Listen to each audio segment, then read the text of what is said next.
Salve camaradas, tudo bem? O tema do vídeo de hoje do canal é a desnacionalização da Avibraz e o avanço do imperialismo no Brasil.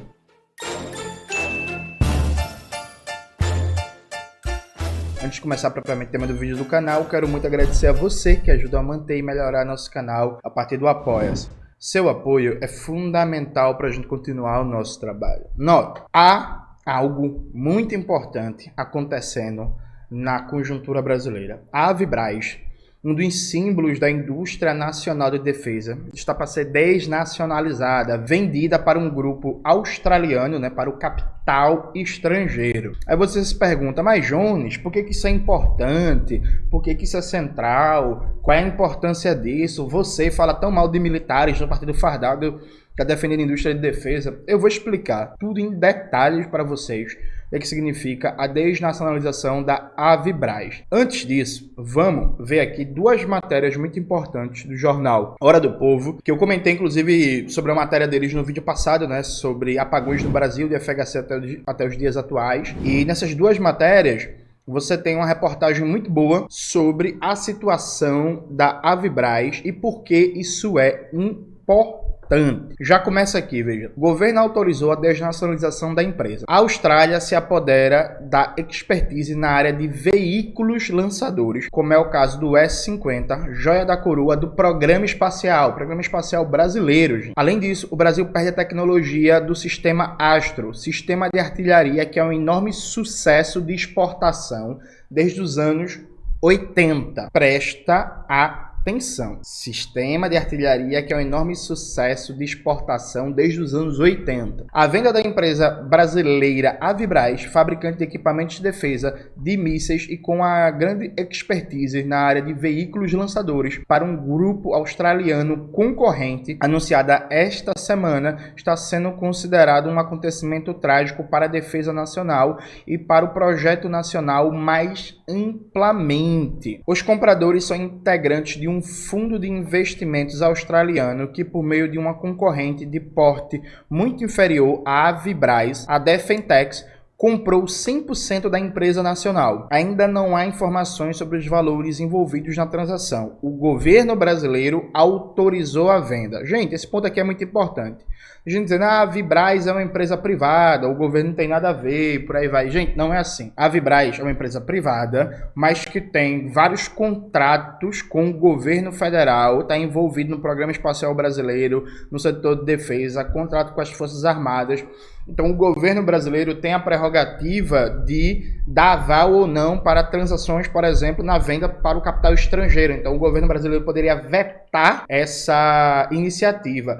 E mesmo, inclusive, que a empresa não tivesse as relações que tem com o setor de defesa, com o Programa Espacial Brasileiro, com as Forças Armadas, é prerrogativa do governo interferir, sim, na compra, venda e aquisição de empresas consideradas estratégicas para a soberania nacional. A gente tem notícia disso toda semana. Toda semana os Estados Unidos barra a venda de uma empresa estratégica para capital chinês, a França faz isso, a Alemanha faz isso, a China faz isso, o Japão faz isso. Veja, a ideia de que, mesmo sendo uma empresa privada, determinada empresa de alta densidade tecnológica e que tem uma memória tecnológica e produtiva considerada estratégica para a soberania nacional, o governo, o Estado Nacional tem prerrogativa, sim, de interferir nisso, Então, é falso que a empresa privada e o governo não tem nada a ver. Gente, isso não é verdade, sabe? Vamos se respeitar no debate, vamos ser sérios aqui, Você pode, enfim, ter a opinião que quiser, mas você não tem direito a mentir. Vamos ser sérios. É prerrogativa do governo autorizar ou não a venda para um grupo de capital estrangeiro. O governo autorizou, percebe? Mas voltando aqui. E aí, preste atenção o que é que significa isso, Essa venda da Avibraz. O grupo da Austrália passa a deter a citada expertise na área de veículos lançadores, como é o caso do S-50, como motor de foguetes VLM, joia da coroa de nosso programa espacial. Além disso, há também a tecnologia do sistema Astros, sistema de artilharia que é um enorme sucesso de exportação desde os anos 80 e que recentemente teve uma versão modernizada, objeto de cobiça, inclusive recentemente para a guerra na Ucrânia. O Brasil se desfez de tudo isso depois de anos de investimento.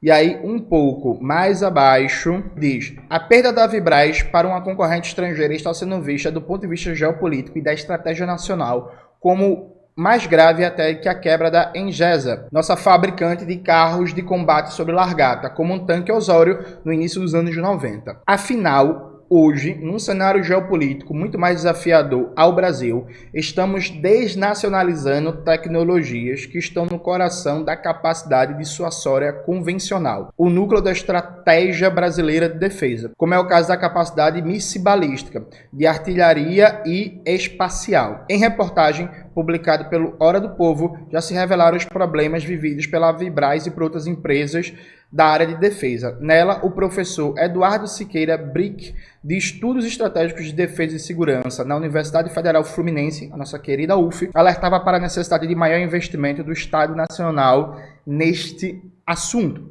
citando algumas empresas que passaram por graves crises nos últimos anos, como o caso emblemático da Mectron e da própria Vibraz. Eduardo Siqueira Brick reconhece que retomar o desenvolvimento de uma indústria que parou no tempo é um processo de décadas, que passa pela modernização da infraestrutura que já existe. Aí a gente vai aqui para outra matéria. E por que essa matéria é importante? Essa segunda. Porque ela fala dos sindicatos. Isso é fundamental, o papel dos sindicatos nesse debate. Presta atenção. Os sindicatos metalúrgicos de São José dos Campos repudiou a desnacionalização da empresa de defesa Vibraz para um grupo australiano. Segundo os trabalhadores, a entrega de uma empresa brasileira estratégica para o capital estrangeiro representa um enorme retrocesso para a soberania nacional. A desnacionalização da empresa, fabricante de equipamentos de defesa, mísseis e com uma grande expertise na área de veículos lançadores, contou com a anuência do governo federal. Para o sindicato, vender a Vibraz significa transferir 63 anos de produção de alta tecnologia para outro país. Isso está certo, vamos ver. Os maiores beneficiários serão a empresa australiana e o atual presidente da Vibraz, João Brasil, que detém 98% do controle acionário. Criticam os trabalhadores que estão sem salários há 11 meses. Esse ponto aqui é fundamental. Veja só, mais abaixo na matéria, né, o sindicato que inclusive é filiado à CSP com lutas, né, que vem fazendo inclusive um ótimo debate, um ótimo trabalho de mobilização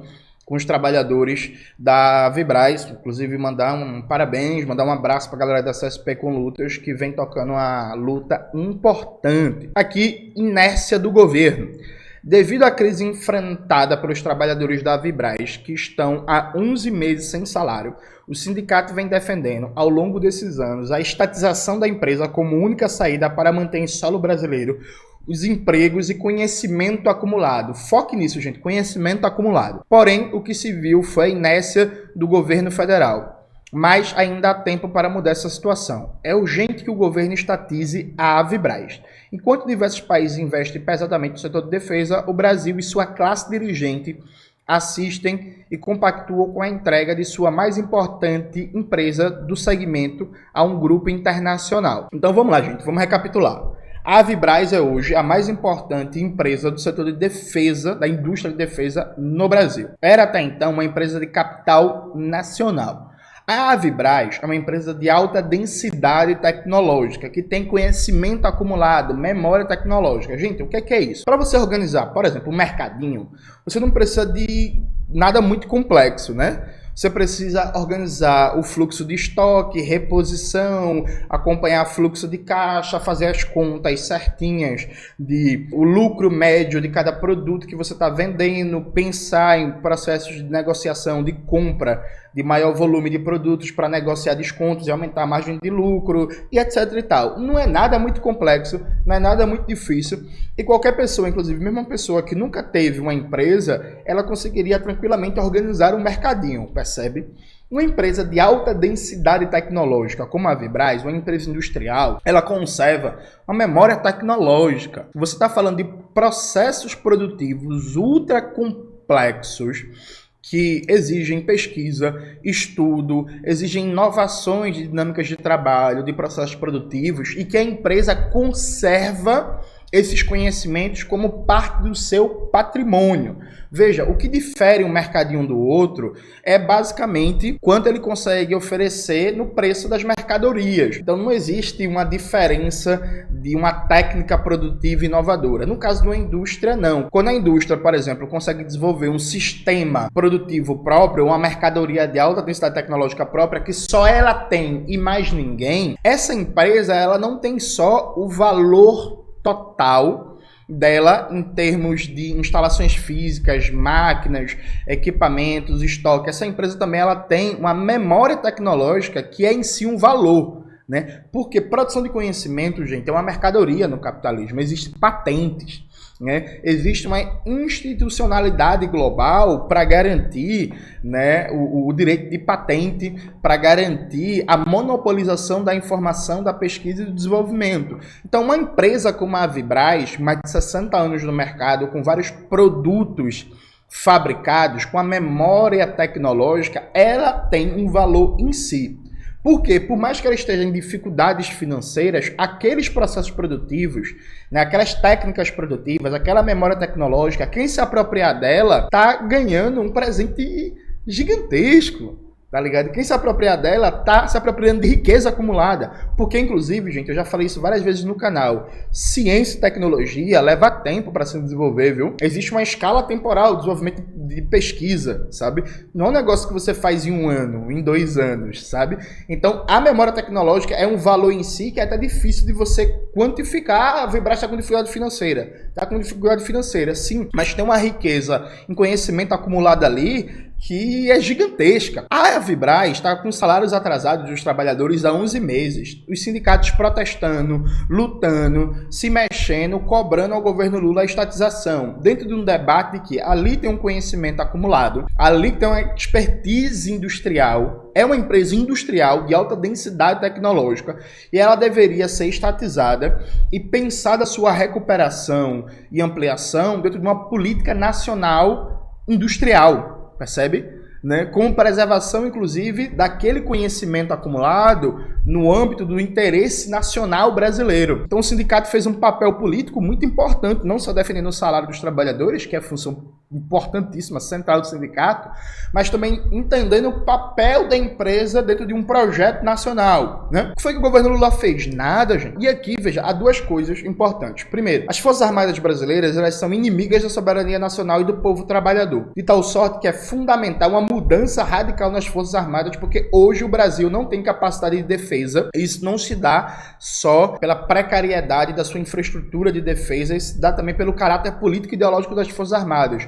É fundamental uma mudança radical nas Forças Armadas. Mas isso não faz com que a gente esqueça que existe uma indústria de defesa cada vez mais atacada desde os anos 90, desde o neoliberalismo, que precisa ser preservada e desenvolvida concomitante à transformação das Forças Armadas e enfrentamento a essa perspectiva de combate ao inimigo interno, o entreguismo e a submissão aos Estados Unidos, né? Então, assim, atacar, ser contra, fazer a crítica sistemática ao partido fardado não nega que a gente precisa de uma indústria de defesa e que o pouco que tem hoje tem que ser defendido para ser ampliado, modernizado e melhorado dentro de uma estratégia de defesa que seja realmente anti-imperialista e comprometido com a soberania nacional. Primeiro ponto. O segundo ponto, o Brasil, diferente de outros países, ele não parte do zero. Ele tem nichos industriais ainda na sua economia. Tem um setor do petróleo e gás, centrado na Petrobras, tem um setor de aviação a partir da Embraer, tem um setor de defesa a partir da Vibraz, tem um conhecimento, uma memória tecnológica acumulada no setor de fármacos e produção de medicamentos, a partir da Fiocruz, do AGEO Magalhães, dos Hemocentros, do Butantan e por aí vai. Ou seja, o Brasil ainda tem ilhas tecnológicas e produtivas que poderiam ser coordenadas dentro de um projeto, dentro de um planejamento para fazer contratendência à desindustrialização brasileira. E aqui esse ponto é fundamental. O Ciro Gomes passou os últimos anos defendendo um projeto nacional de desenvolvimento que tem justamente esse foco de pegar os setores que ainda têm densidade tecnológica e produtiva, do ponto de vista industrial, e coordenar eles dentro de um projeto e potencializando as oportunidades não aproveitadas, né? Eu já disse várias vezes no meu canal que o projeto Ciro Gomes não ia reindustrializar o Brasil, mas ele inegavelmente iria provocar elementos de crescimento industrial e de nicho, certo? Fortalecimento da indústria na participação do PIB, na geração de emprego, na produção de riquezas e por aí vai. Com todos os problemas e limites, o projeto que o Ciro Gomes passou os últimos anos defendendo, ele pelo menos se propunha a pegar o que existe e tentar salvar, dar uma coordenação e modernizar. O governo atual, ele é simplesmente irresponsável, preste atenção, ele é irresponsável ao ponto de que ele nem sequer se propõe a pegar as oportunidades que existem e dar uma coordenação estratégica mínima em torno de uma política industrial. A nova indústria Brasil, ela, embora tenha elementos ali importantes enquanto formulação de projeto, ela é uma conversa fiada. Por que ela é uma conversa fiada? Porque ela está determinada dentro da dinâmica de um novo teto de gastos, que a partir daquilo ali, qualquer debate sobre industrialização morreu. Qualquer debate sério. Industrialização morreu e o governo simplesmente se nega a usar todo o potencial que está colocado em alguns setores. Então, as refinarias da Petrobras que foram privatizadas vão continuar privatizadas, a Eletrobras segue privatizada, a BR Distribuidora segue privatizada, os gasodutos e oleodutos da Petrobras seguem privatizados, o potencial do complexo produtivo da saúde segue subaproveitado, o processo de mecanização da agricultura brasileira, por exemplo, só 3% da agricultura familiar do Nordeste é mecanizado. Prezou o MST e fazer parceria com a China e conectar, né, provocar os governos estaduais, como o governo da Fátima Bezerra do Rio Grande do Norte, para conseguir avançar em uma parceria com empresas chinesas para mecanizar a agricultura familiar do Nordeste. Então, peraí, pô, tem governo nessa porra não, Veja, o MST, beleza, fantástico, a ideia do MST foda, importantíssimo. Agora, assim, precisa do MST, sabe? Tipo, isso não é uma política de Estado, não, gente. Assim, sabe? Tipo, caralho, velho. Então, não aproveita os fatores de mecanização e produção de máquinas e equipamentos agrícolas, não aproveita as possibilidades de reforma urbana e de investimento em transporte de massas, inclusive em parceria com a China, e agora está deixando a indústria de defesa morrer. A indústria de defesa com potencial nacional morrer, por consequência, afetando inclusive o programa espacial brasileiro. E aí, veja, gente, na era moderna, inclusive com diferenças importantes, tanto no capitalismo como no socialismo, o setor de defesa e aeroespacial é um elemento fundamental gerador de inovações tecnológicas. Então, tanto na União Soviética quanto nos Estados Unidos, tanto na China como na Alemanha, tanto no Vietnã como na França, você vai ver que o setor de defesa aeroespacial e de telecomunicações / internet é conectado e um fator estruturante de geração de inovações. Então, a internet, sistema de satélites, smartphone, GPS, laptops, computador que eu estou usando para gravar esse vídeo, tudo isso tem origem meio militar, viu, gente? Sabe? Tudo isso tem origem meio militar. Então, uma indústria de defesa conectada com o Sistema Nacional de Inovação, com universidades públicas potentes, com orçamento, vocacionadas para enfrentar a dependência e o subdesenvolvimento, e uma macroeconomia que favoreça a complexidade produtiva, é fundamental para dar ganhos de produtividade, densidade tecnológica, de complexidade produtiva para uma economia. O governo Lula está simplesmente dizendo assim, que se exploda o Programa Espacial Brasileiro, que se exploda a Indústria Nacional de Defesa Brasileira, que se exploda qualquer ideia de ampliar um ciclo de política industrial no Brasil, que se exploda a soberania nacional, que se exploda a memória tecnológica acumulada na Vibraz e que se exploda também os trabalhadores da Vibraz, né? Cá entre nós, né? Então, veja, é surreal, gente. É surreal, é assim, soja por cima de tudo, entreguismo por cima de todos. Sabe? Um negócio que era barato pro governo, E aí, claro, alguém pode dizer assim, mas Jones, saiu na mídia burguesa que os próprios militares não querem salvar a Vibraz. Claro, um bando entreguista, um bando inimigo da soberania nacional, um bando de serviçal dos Estados Unidos. Você sabe o que os militares brasileiros querem? Eles querem que todo o processo de aquisição de máquinas, equipamentos e de instrumentos de defesa venha da indústria militar dos Estados Unidos. É isso que a gente quer? De verdade? Então, ao invés de produzir internamente no Brasil os elementos indispensáveis para uma estratégia nacional de defesa, a gente quer comprar dos Estados Unidos? De verdade, gente? Vocês normalizam isso? Aliado a isso, gente, para concluir, veja, quando o presidente Lula, ano passado, fez 2 ou 3 discursos falando sobre mundo multipolar, falando sobre desdolarização, falando sobre isso, construir uma nova ordem global, muita gente ficou emocionada e falou que Lula é um revolucionário e que, meu Deus do céu, o meu querido amigo, uma pessoa que eu gosto muito, César Calerron, que eu tive a oportunidade de debater, eu lembro que ele na época falou que Lula fez o discurso mais importante de um presidente na história do Brasil. E assim, gente, na época, eu não me emocionei com essa conversa do Lula sobre desdolarização. Sabe por quê, gente? Porque isso é conversa, enquanto no Brasil existe um novo teto de gastos e há uma predominância cada vez maior do padrão primário exportador como dominante na economia brasileira e o rentismo segue reinando tranquilo. Então, assim, qualquer conversa sobre desdolarização, sem uma coordenação estratégica do Estado, sem enfrentar o padrão primário exportador na economia brasileira, sem enfrentar o rentismo com protagonismo de empresas públicas fundamentado numa politização, numa mobilização político-ideológica dos trabalhadores e trabalhadoras contra a dependência e subdesenvolvimento, é conversa. É conversa. É conversa, conversa, conversa. Aí o Brasil falar em mundo multipolar, uma nova ordenança global, um país que cada vez mais está longe da fronteira tecnológica e que não tem um sistema nacional de inovação, um país que amarrou o investimento público, um país que cada vez mais depende de exportação de soja, de petróleo cru, de minério de ferro, de carne de vaca e por aí vai, e um país que entrega a sua mais importante indústria de defesa para o capital estrangeiro, para a Austrália, né, para a Austrália, que é membro da OTAN e que é parte de um processo de pressão contra a China. Então os chineses devem olhar isso e devem pensar, porra, bicho, esses brasileiros é foda, né? Esses brasileiros é BRICS pra lá, BRICS pra cá, BRICS pra lá, BRICS pra cá.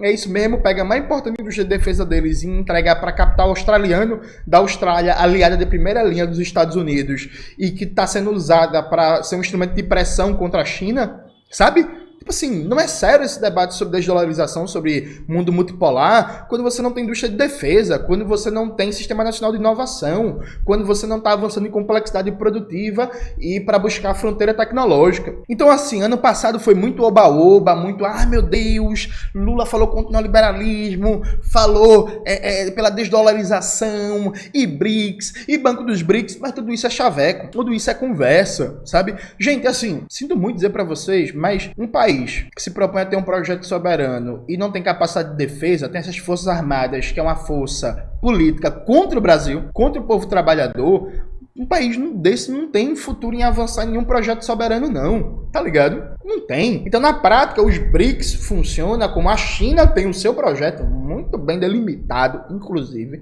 muito bem concatenado, muito bem amarrado, com a solidez político-ideológica interna gigantesca. A Rússia, com todos os seus problemas, aquele reacionáriozinho de quinta categoria que é o Putin, também tem o seu projeto, que é uma porcaria, mas tem, né? A Índia negociando ali, e aí tá junto, mas também se coloca como alternativa à presença chinesa na Ásia e busca cada vez mais proximidade com os Estados Unidos, e o Brasil tá ali de gaiato. O Brasil tá ali de gaiato, porque não existe hoje tanto uma movimentação política e ideológica da classe trabalhadora para enfrentar a dependência e o subdesenvolvimento do neoliberalismo, que é fundamental, né, numa perspectiva de revolução brasileira, como não existe nenhuma coordenação estratégica frente aos elementos que estão hoje colocados. Então a política fiscal é rendida no liberalismo, a política monetária é rendida no liberalismo, o Banco Central está na mão da banqueirada, a política industrial é tímida e não sai do papel, e o que a gente tem de estratégico que poderia aproveitar desde já não é aproveitado, e isso nem sequer, inclusive, é debatido com a maioria do povo brasileiro, e nem as universidades são chamadas, condicionadas a tomar como missão central pensar o enfrentamento da dependência no Brasil. Então se entrega a Vibraz para empresa de capital estrangeiro da Austrália e silêncio. Os intelectuais dizem quase nada, os partidos políticos estão em silêncio, os parlamentares estão em silêncio, os senadores estão em silêncio, as lideranças de movimentos sociais, no geral, estão em silêncio. Então se pegam uma das empresas com maior densidade tecnológica do país, se entregar para o capital estrangeiro com praticamente nenhum pio, entende? Aí vocês vêm falar para mim de BRICS, de desdolarização da economia, de mundo multipolar, isso é conversa fiada, viu, gente? Isso é conversa fiada. O máximo que pode acontecer, e o que tende a acontecer hoje, é o Brasil continuar um país primário exportador numa ordem imperialista, porque é disso que a gente está falando, em que a supremacia dos Estados Unidos é cada vez mais relativizada. Aí a gente vai ter um pouquinho mais de margem de manobra, mas vai continuar sendo um país primário exportador de capitalismo independente. É isso que está em curso no Brasil. É isso, galera. Espero que vocês tenham gostado do vídeo de hoje do canal. Não se esqueça de se inscrever no canal, ativar o sininho, curtir esse vídeo, compartilhar tudo isso que vocês já sabem. Um beijo e até a próxima.